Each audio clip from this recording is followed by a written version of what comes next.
Àtùpà tí ó rénìyàn tí kò ní rídìí ara rẹ̀. In a not so distant land, there was a Yoruba village called Ile-Oluji, which means the house of light. The villagers were known for their devotion to Ifa, the oracles of the gods, who guided them in all matters of life. They consulted Ifa before making any important decision, such as choosing a leader, planting crops, or going to war. They believed that Ifa was the source of their wisdom and prosperity. They respected the priest who interpreted the signs of Ifa. One day, the king of Ile-Oluji died, and the villagers had to choose a new leader. They gathered at the sacred grove of Ifa. They asked Ifa to reveal who was the best person to rule over them. Ifa answered that the new king should be a humble farmer named Ola, who lived at the edge of the village. Ola was known for his honesty, kindness, and hard work. He had a small hut and a few cows, but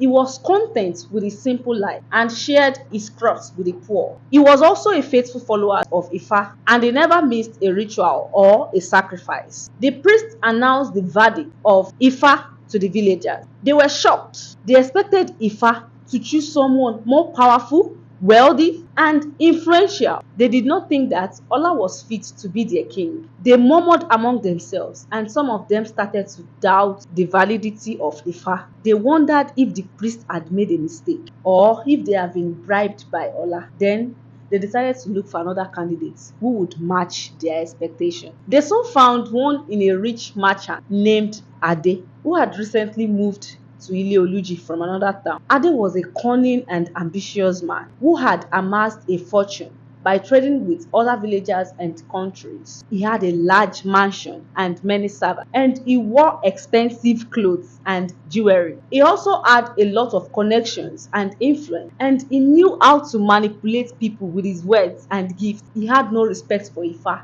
and he secretly practiced a different religion that involved worshipping idols and performing dark magic. Ade heard about the death of the king, and he saw an opportunity to seize power. He approached the villagers and he offered them his service and specifically told them a miloko. He promised them that he would make them richer, stronger, and happier than ever before. He said that he would bring them new trade, new technology, and new allies. He said that he would protect them from their enemies and he would expand their territory. He said that he would make Ile-Oluji the most glorious village in the land. He also gave them money, food, and clothes, and he flattered them with compliments. He told them that they deserve a better leader than Ola, who was a poor and ignorant farmer. He told them that they were like lamps who could shine brighter than the sun if they followed him. Did the villagers accept all what he has promised or not? Join me in my next episode where I will give you the full gist. This story was compiled by Reuben Odubaku.